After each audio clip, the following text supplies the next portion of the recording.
I'm going to say that again. Good morning, good afternoon, good evening, depending on where in the world you are.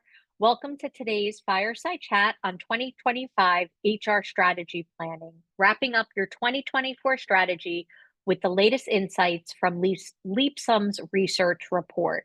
Before we get started, we have to apologize.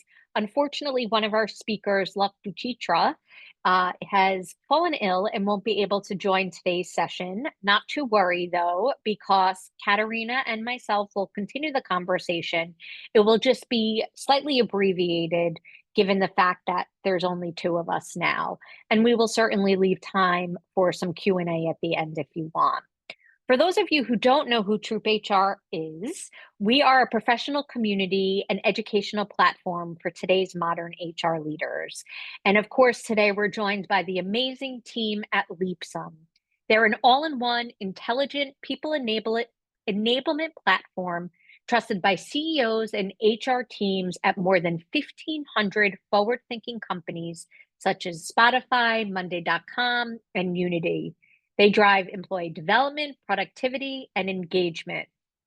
The platform offers an integrated suite of tools for goal setting and OKRs, performance reviews and 360s, and many other features to support employee development and growth.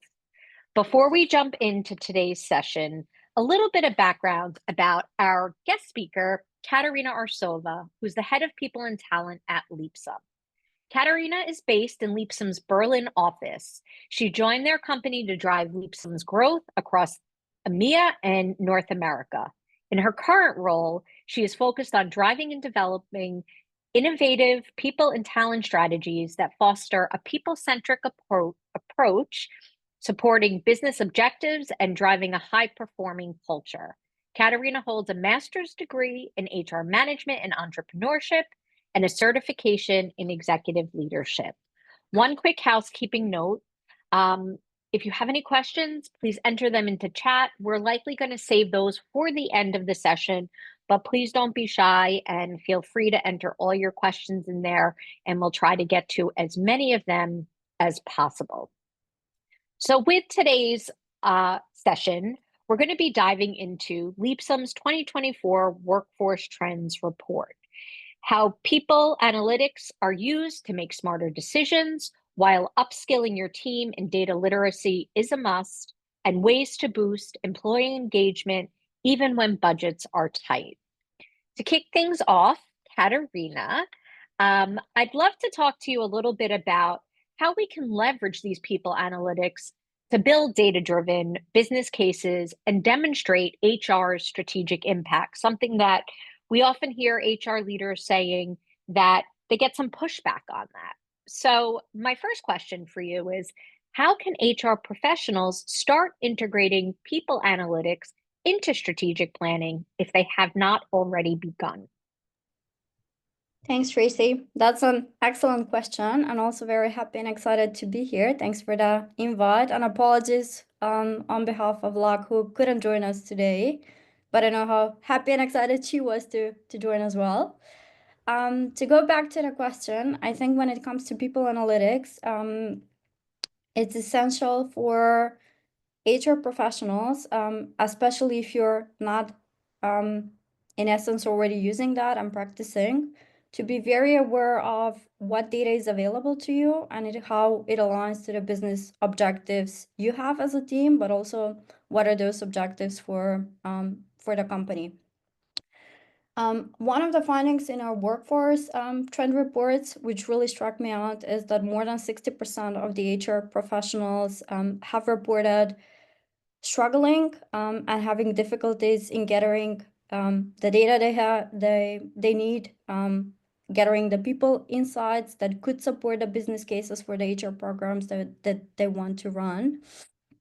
And 1 in 3 leaders actually struggles with having an inefficient tech stack or data inaccuracy, which is insane, and pretty much means that a big downside of it is probably that as an HR team, you're operating in the dark and not always making the informed decisions you want and should be making as a team. And I know it's very difficult when you have nothing in place or where you have every single KPI and it's too overwhelming. But what I would recommend is start simple and have clear objectives, whether that's reducing turnover, whether that's improving employee engagement, or enhancing the training programs you have in place. Be very clear on what your strategic objective is and how that adds value to the business. And then from there, map out the data that you need to measure your success against the goals. Second thing, I think it's very important in that regard is to identify what are your key metrics that relate directly to the business. That can be a real game changer for the HR team. Um, and lastly, I think it's very important that you ensure that the data that you have is actually accessible in real time for your team, for your management, for your leadership across the org. And even more than that, can be easily analyzed and interpreted. That by default also means that you need to invest in the right HR tools that provide and facilitate that overview, that data analyzation part, those dashboards, whether that's high level for the management or whether that's deep dive granular dashboards and KPIs for your teams.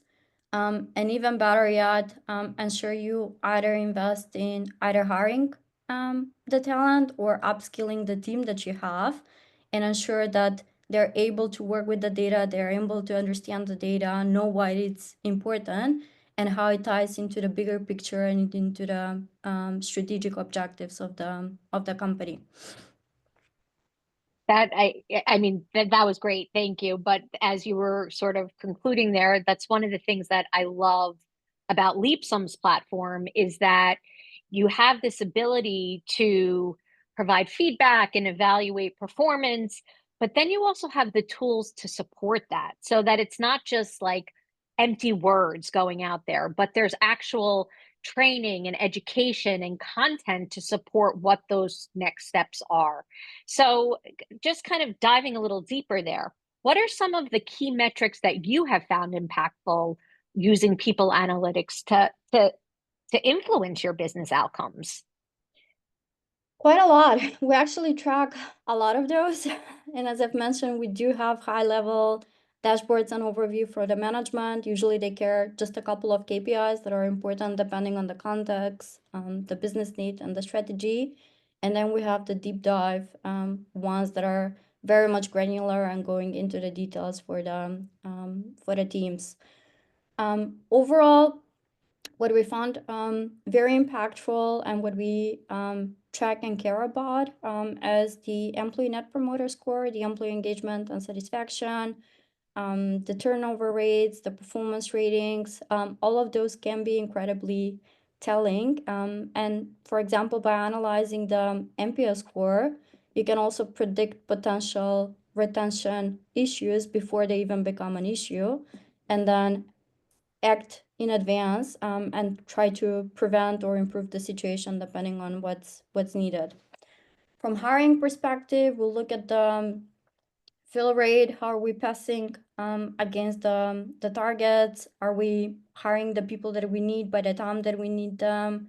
Offer acceptance rate. We'll look into diversity of the funnel, conversion rates throughout the entire funnel, candidate experience, quality of hire. All of those are super important, not just for your recruitment strategy as a whole, but also being able to streamline your processes, spot any gaps or blockers that you have in the process, and then try to improve the effectiveness of your hiring team and your hiring process from there on. However, with all of that said, I think that ultimately there is no one or few metrics that are more impactful versus others. I think what's very important is three things. And that is, first of all, being aware of what's ultimately meaningful and impactful for you as an org and as a team, based on your unique context at the moment, your strategic objectives, and how does that align to the business. It's very much a different setup if you're trying to pull a hyper growth journey in 1 year versus if you're trying to improve the morale and the engagement levels post a major restructuring or brief. So you'll probably take care of different metrics and you'll put value on different things depending on that context. Second, I think it's very important to know how are the different metrics influencing each other and depend on each other, and then make the distinction between what's a leading versus a lagging indicator. So you don't want to necessarily track just the output your team is providing, but also be able to predict what's going to happen out of that. So in a hiring context, I don't necessarily only look at the number of interviews the team is doing. That's very much important, but that's not going to talk about the efficiency or the performance rate of your team, or whether that's going to get you the results you're looking to make in a certain period of time. And then lastly, I think what's very important is to always look at data and metrics from multiple perspectives. What we do in Leapsome, especially when tracking and monitoring those, is we always put them in the context of goals versus actuals versus industry benchmarks. And what that helps is really understand the situation and paint that storyline and narrative for the business and for your team. The goals set the ambition and drive the engagement. The actuals talk about status and progress. And then in relation to the industry benchmark, you can actually identify and see, hey, are the goals we have even attainable or realistic at all? How well are we performing against competitors? How off target are we? Are we just following the basic standard? Are we setting a new standard? And that can be quite insightful, and also motivating and engaging for the team itself. That's great. Thank you. Yeah, I mean, it's not just one isolated thing in a vacuum. It's how do these things all interact together and what do they tell us? So, with all that great information you shared, do you have a success story from your organization where people analytics have led to a major strategic improvement? Ooh, quite a few. Probably. I can probably highlight two. I think my probably my favorite one was back when I initially joined Leapsome. I came shortly after the funding round, and we were in a situation where time to hire was significantly long. A lot of the data and the metrics were there. The team didn't necessarily utilize them or understand them fully. We had a lot of blockers in the process, but we weren't necessarily sure what's going on. So one of the things that really helped by looking and pulling all of that data together and making sure the team understands and sees, hey, what's actually going to drive my success as an individual, but also what's going to drive our success as a talent acquisition team, was exactly that. And then what we identified from that was we realized that we had a few major bottlenecks in the process. One of them was that the team was very much reliant on inbound applications. So we weren't necessarily leveraging the community, the connections, the outreach efforts we could have been making and bringing a lot of quality hires from just utilizing those channels. Second part was time in the process overall was very long, and we had a huge gaps between getting the feedback from the stakeholders or even getting availability from the stakeholders. So what we did is we introduced basic SLAs and operating principles, and we set up standing interview blockers for pretty much everybody doing interviews to ensure that that availability is there and the process can move fast and smooth. And then we looked and started introducing D&I metrics early on before even scaling, because once you've went through a hypergrowth, once you've hired everybody, it's very late to then look at the D&I data and demographics and then try to improve it. So I think this not only optimized the performance and all of the KPIs we were tracking, we also made sure that, hey, we can hit the hiring growth and the targets we had, and maintained a very good collaboration and effort with the rest of the org and the hiring teams along the way as well. Great. Thank you for sharing that. So I want to shift a little. Um, and talk a little more about upskilling your team in data literacy and how digital fluency can enhance your day-to-day HR capabilities. And so with that, I'd love to ask you, how does data literacy change the way your HR team engages with other departments or even uses data to make decisions to gain buy-in? I think in quite a few ways, and probably what are the most impactful for the HR teams are that it does drive a better and more effective communication and collaboration with the rest of the org and especially management. In a way, you're talking their language and you're presenting the data that they want to see. It helps with crafting compelling narratives and ensuring you get buy-in for the initiatives and the programs you're trying to run from HR perspective. Why is that proposal important? How do you want to implement that? What are the metrics that this is going to improve, and then ultimately what's the return on investment for the business? So that also helps driving credibility for the HR team when you have that data backed business cases and proposals. And I think it also establishes HR as a very strong strategic partner. So it does get you a seat on the table. It does get you a seat on the important conversations and decisions. And then even better, you can also contribute to a lot of those by presenting those insights from people and talent perspective. Yeah, I just want to highlight that point because we so often hear from HR leaders, primarily from that SMB space, 50 to 1,500 employees, that they're consistently told to be more strategic. And so what does that mean? And, what you just shared, I think, is a really good, let's call it an exclamation point. It's testing, measuring, learning, and using that data to iterate. And you need data to say what's been going on and how can we make this better. So really appreciate that perspective. In what ways has enhanced data literacy within HR contributed to better workforce management within your organization? I would probably highlight two things. So one relates to what I talked about, like securing buy-in for the HR initiatives and programs and getting that credibility from the business leadership team. I think we are in a very unique position and quite happy to be already in the people enablement space. So there's also a lot of awareness. There's also a lot of maturity on the overall leadership and organizational level. And that's a topic that they deeply care about, and they do understand the importance of why it's necessary and why it's crucial for the business.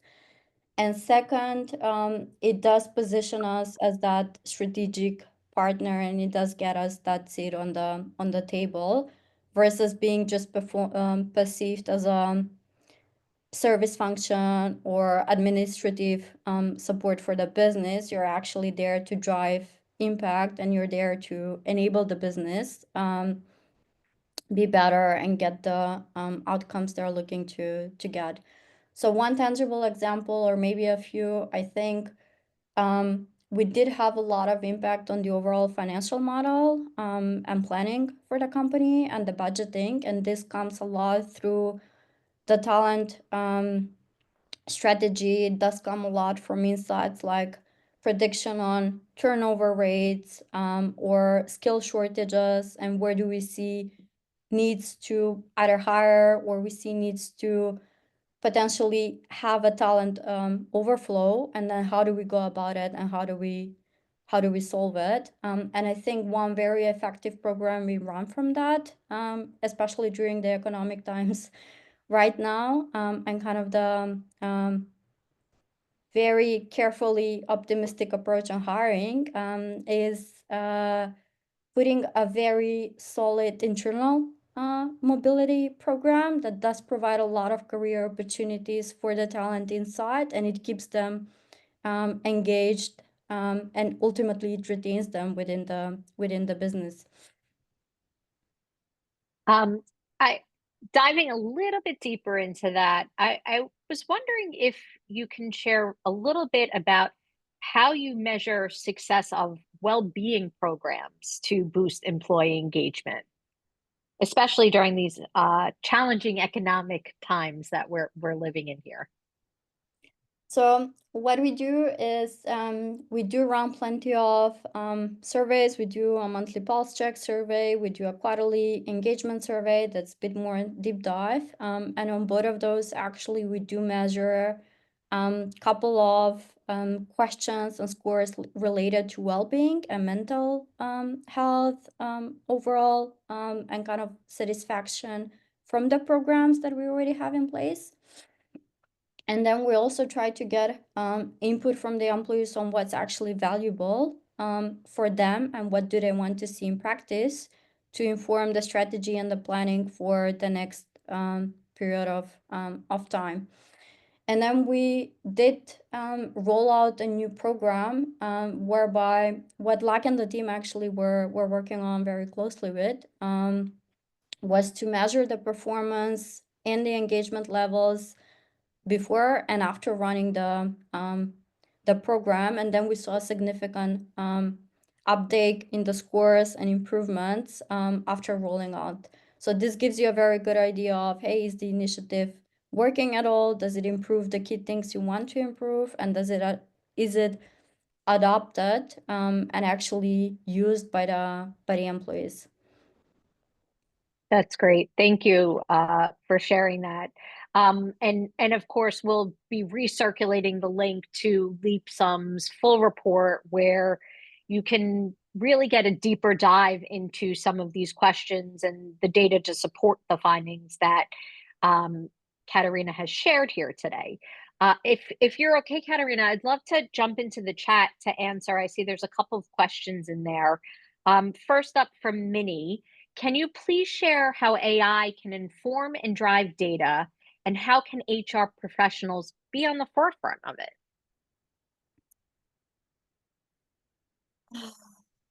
I think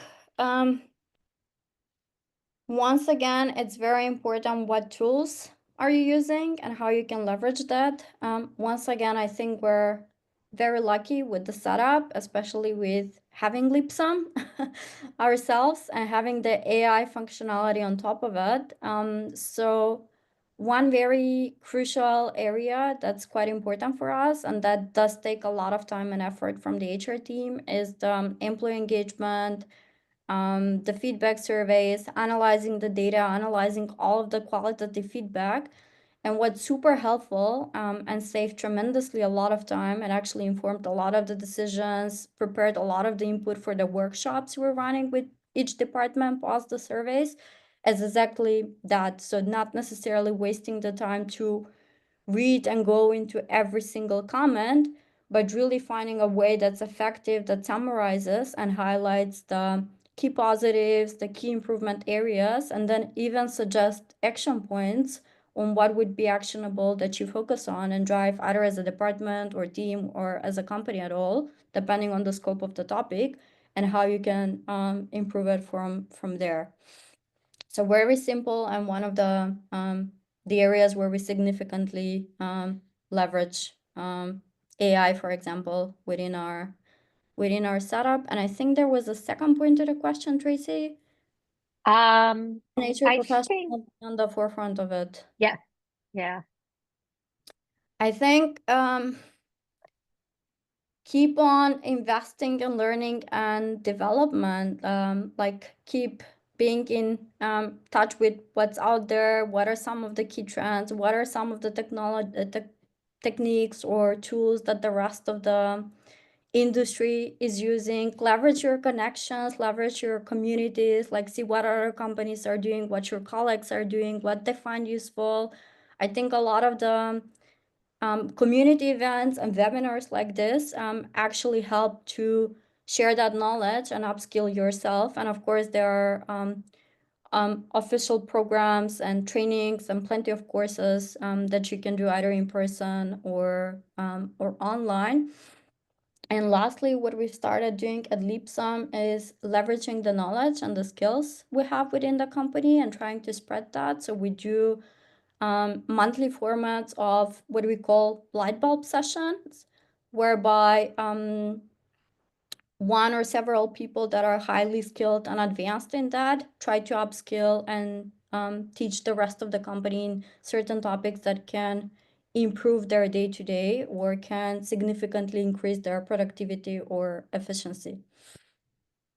Yeah, and I just to tag on to that, plus one to everything that Katarina said. But at Troop, we also hold a quarterly huddle on AI for HR that's led by an HR professional who has really taken a deep dive into how HR professionals can use AI in their day to day to make their work more efficient. And so you can learn more about that in our huddles channel. I'm just being cognizant of time. There are a few more questions. Are you comfortable with me asking a couple more here, Katerina? Yeah, Okay, we can go ahead. great. So next up is Audrey, and I think she's just looking for a little bit of context. Can you share how large the team at Leapsome is, and how your people function is set up? And the reason she's asking this is that it's challenging with smaller teams to be doing all the things and to keep the lights on while being strategic. Uh, Yeah, I quite get that. I think one of the things we do quite well at Leapsome, maybe first let me talk about the setup and the size of the team. So we're currently 8 people altogether, and we're split into two main functions. I'm overseeing the HR core part of the business that includes everything from people operation, talent acquisition, talent management, people partnership with the business, and so on and so forth. And then Locke, our VP of people, is more focused and driving the employee engagement, learning and development programs for the entire company, culture topics, and so on and so forth. And I think two things that we do very well in the team is we do have a very broad range of skill set and generalists that are able to pick up quite a lot of different topics and like juggle multiple things from the same time. And we do cross training on multiple functions. So for example, if a person in the people operations is part of the people operations team, that doesn't mean that they're not able to pick up and do data analytics or people partnering or talent acquisition topics. So we do oftentimes try to kind of like expose them to as much as different topics as possible and keep upskilling them so that you kind of have that skill set and you can use it depending on workload and what's going on. And that has helped tremendously with kind of trying to manage that. Great. So next is Lourdes Rivera, who shares, you mentioned several types of surveys your team sends out to the org. People leaders often hear from employees about survey fatigue. Do you find that your survey or employee response rate for surveys is high, stays consistent, drops? Any feedback you can provide there? We do try to keep it to a minimum, but I think there's always another survey, there's always another program you've launched and you want to get the employee feedback.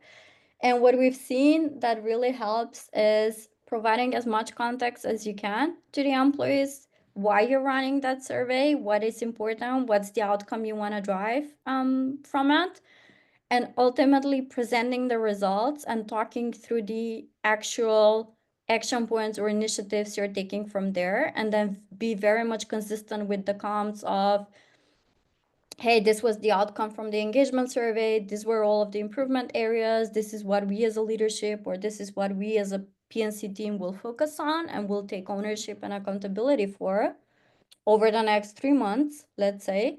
But then when the quarter is over, also come back to your team, come back to your entire org, and then present the results and the outcome, and also paint a narrative of was that program successful and why, what's the improvement you're seeing, what are the things you care about from company perspective. So they actually see that their input matters. I think oftentimes when you struggle with getting that low response rates and that fatigue is just because people don't necessarily see what's the point of doing it if I only provide the feedback, but nothing ever happens after it. I'm gonna skip a question and then bounce back to it. It actually looks like it may have been removed. One of the questions was, what do you use as your software for your survey engagement tool? We do use Leapsome for that, and it's quite efficient because, as I've mentioned, it does have the AI functionality on top of it, and it helps with analyzing a lot of the qualitative feedback. And I think there was also a question around the response rate in the surveys from Oh, yes, I'm sorry. Yes, yes. Lourdes, if I'm not mistaken.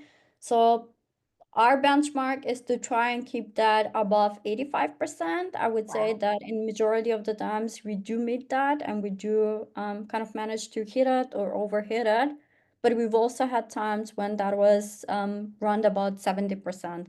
And I think it also depends on the timing when you run the survey. For example, if you're doing it during the summer holidays, if you're doing it during the Christmas holidays, then of course it does have impact because a lot of people are simply out.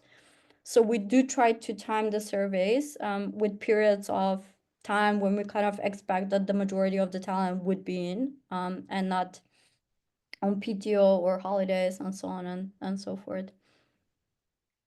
So the next question is from Lillian, who asked, for startup businesses with an employee population under 30 employees, what would you say would be key data points critical for CEO awareness? I mean, that depends on, I guess, a lot of things that are maybe not mentioned in the question. But once again, I would tie it to what's the business strategy and objective, what's the model like, what's the maturity level of the CEO on HR topics. Does he or she find them important, or do you need to do a lot to educate and break that awareness there? And then what are the things that are actually impactful for the business, and what are the things the CEO cares about in this case? So I think like having a lot of conversations and like being aware of a lot of those things would then get you to realizing like, hey, these are the three things I absolutely need to take care of and I need to talk about, and then I need to present also um, maybe a bit more qualitative data behind it. Great, thank you. Well, that was our last question in chat. I will just wait another, let's say, 20 seconds to see if anyone else has any other questions. While we're waiting for that, I myself am going to post a link for people to provide feedback on today's session. It's very brief, takes less than 30 seconds, but also want to mention we will be circulating the link that Letitia shared in chat so you can dive deeper into Leapsome's report, as well as ways that you can connect with their team if you have any follow-up questions from today's event or would like to learn more about their platform. And any parting words for, oh, we got another question. What is Kate most I'm not sure I understand the first half of the question. Out of And what have you found most challenging in the past 12 months? We'll go backwards on that one. Oh, proud of. Yes, you said that, and I'm so busy. Yes. Would love all to good. hear that. That's a great way to tie this all together. Actually, very happy to answer that, and I think the answer is probably the same on both accounts. So recently, not that recently, but we've started building our own HRS functionality as well. And I think having the opportunity to actually influence a lot of the product and the development process and work very close with the product, with the engineering team on actually shaping the product in a way that's super helpful and efficient for HR teams, like having seen plenty of systems and having used plenty of systems myself. I think it was incredibly exciting and incredibly challenging for the entire team, not just myself, but on the other hand, also very rewarding, and very much proud of the entire effort everybody pulled into, and kind of like seeing a tangible product out there that's kind of an outcome of the work you've been doing.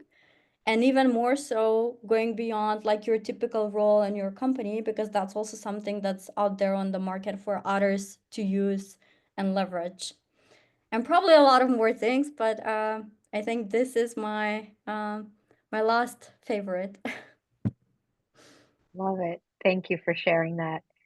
Um, Thanks, Hannah. Yeah, Hannah's a troop member. I know we have lots of troop members that are currently using Leapsome's platform. And again, I know someone did ask the question of how you can get a report if you don't have a business work email. I'll include that in the follow-up as well, because I know some people are in transition and for different reasons are unable to provide a work email. So we'll make sure to make those connections between all of our attendees and the Leapsome team to get that great report. And so with that, I think we're gonna wrap up today's session. I do want to thank, of course, Katerina for jumping in and expanding. I know Luck was so disappointed, but really so much great information today. And as always, Letitia, thank you so much for helping us to coordinate this session. And so I wish everyone a happy and healthy holiday season. Emphasis on the healthy part, clearly, and wishing you all the best in the new year. Take care, everyone. Thanks for your time today. Thank you, everyone, and thanks for having me today.